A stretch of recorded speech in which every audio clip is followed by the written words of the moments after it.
Yesterday I noticed that on the golf course, compared to where your foot line was, right? The shoulders were getting open. Now, I understand why you do it. You like to hit a cut. So the shoulders are the train track of your golf swing. So you'll get in there, feet will be square, and then you get a little open.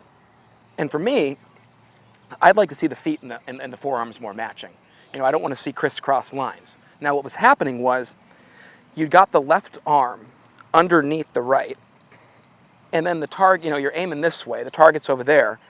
And I think subconsciously what was happening was then you were swinging inside and then trying to stay, you know, that way, because if you stayed out in front of you, what was going to happen? You're just going to you're going to hit it right down the line of your arms and shoulders, and that was happening a lot with the wedges. Remember that? Where you would just hit it right down the line you were aimed at. So I thought it was important for us to go back and look at this and just kind of see the tendency here. So a couple swings, so you can see forearms are underneath, left arm is underneath the right forearm. Golf club then gets a little bit behind us, right? We want to see that club more up the right forearm and not pointed above the golf ball. And then what was happening, the lead arm was getting a little bit underneath the shoulder plane and getting a little bit crossed for you. Yep. Okay, so today, we're going to get right into it. If this right arm can start more on the body, and you can tilt and keep that right arm a little bit closer to the body, that'll guarantee that that right arm is not going to get stiff and out in front. Now, let's get down to why that even happens. In the beginning of the day, the hip joint was sitting back a little bit behind the ankle. We then had to kind of tilt out extra far to get over the golf ball. Now the arm's away from the body. Trying to hit a little bit of a cut, so you're already kind of being an athlete and feeling it out by getting the shoulders a little bit left. And that's the look we have. From there, club would get a little bit around us, underneath and behind. Didn't look like that. It was still a good swing, but for you, okay? Right arm to the body. This is going to help a lot of our viewers too. It's going to help them with distance from the golf ball, and it's going to help them square up. And I always talk about how it's not the midpoint, it's not the seam on the side, but I get that elbow right there between the two, okay? And from there, I hold the club exactly where I would with that right hand. I tilt over the balls of my feet, and you can see that from there I'm going to be very square. Now, if we can have our shoulders square, and I love hanging the hands down to see if the shoulders are square, and like so many do when they sit back, they then tilt from their upper body up there, and that's where it gets the rounded back. Arms disconnected, you know, shoulders open, forearms open, and then just everything's back here. So what does it do? It just gets back behind you early and gets wrapped around, and that's where the arms are behind. And then, but you know what's funny? We're talking about this, and it's like we're making it seem like it was like not good, but yet, what have you been doing these last couple months here? I mean, you've been tearing it up, dude. I'm playing pretty good. Playing great golf. Just finished second in the Polo, which is one of the, you know, probably arguably one of the biggest AJGA tournaments in the country, out at Bethpage. Here's the big key. I like this.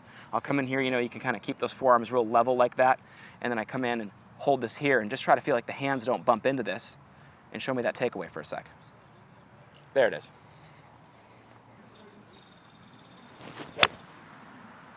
Yeah. Let's check this out, guys. I thought this was a much better swing. Club comes back. There it is. In front of the hands. Up the forearm. Huge difference there. Yeah. And then look at. See, it just wants to go right down the line. It's not across. Not across. Right down the line. Boom. There you go, buddy. It's perfect. It's perfect.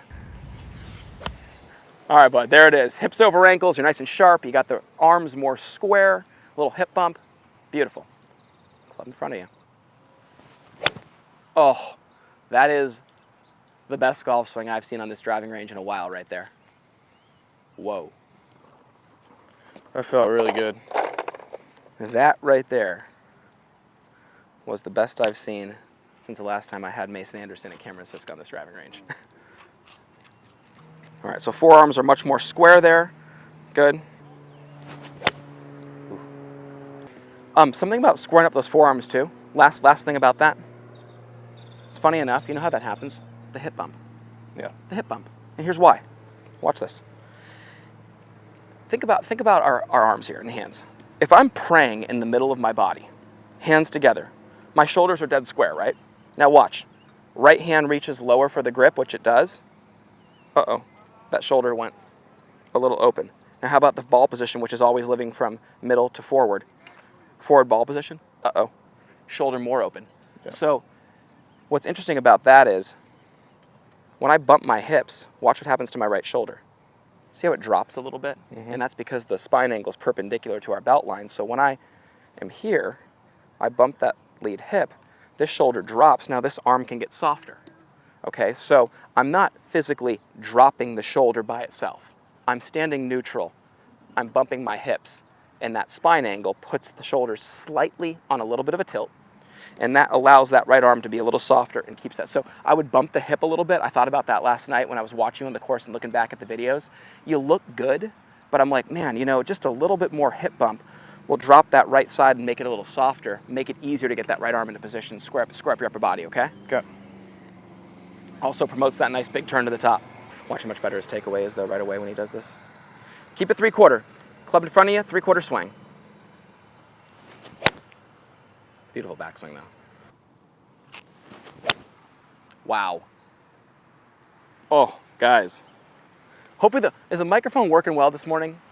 Okay. Don't worry, I can hear it. You got it? Yeah. Okay, because I was going to say, we might need to get the little thing on the tee box of the PGA Tour to catch these guys' sounds off the club face. So hey, process right here. Here's what I'd like to see.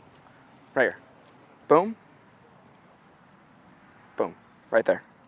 Okay, see how it just stays real connected? You can, 1, and then 2. And you have those 2 things will put that arm in a good spot, will square you up. And what I like about it too, when you put the arm right here, it actually gets your hips over your ankles. You know, it's like my mentor, Todd Stones, always used to tell me in putting, he'd have me put my arms to my body like this, right? He'd have me rotate them, tuck them, and then I'd tilt right over. And when that putter hit the ground, you know, I had my hips over my ankles, my shoulders past my toes. Same thing with the full swing. Grip that club the right way, right on over. When that club hits the ground, you're going to have the hips aligned over your ankles. So you're going to create that space to play golf underneath you and not around you just with that move. And then you add the little hip bump. You have 2 things there that also square up your shoulders, okay? Yeah. All right, buddy. Oh, man, what a great swing.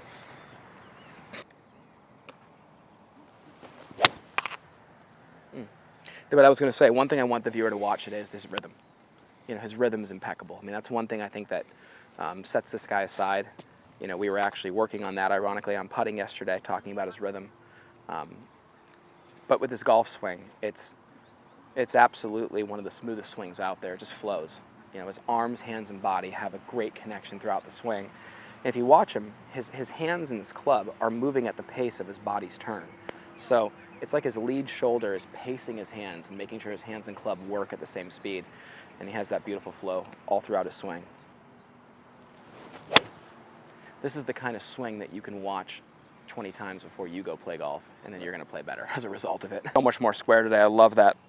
Definitely don't like seeing that lead forearm underneath the right one.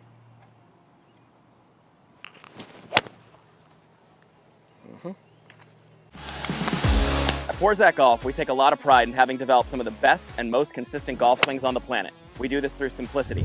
Our Full Swing Masterclass will take you on a step-by-step, easy-to-understand process on how to get your golf swing better than ever. Join the many before you who've utilized our Full Swing Masterclass to take their games to the next level and beyond.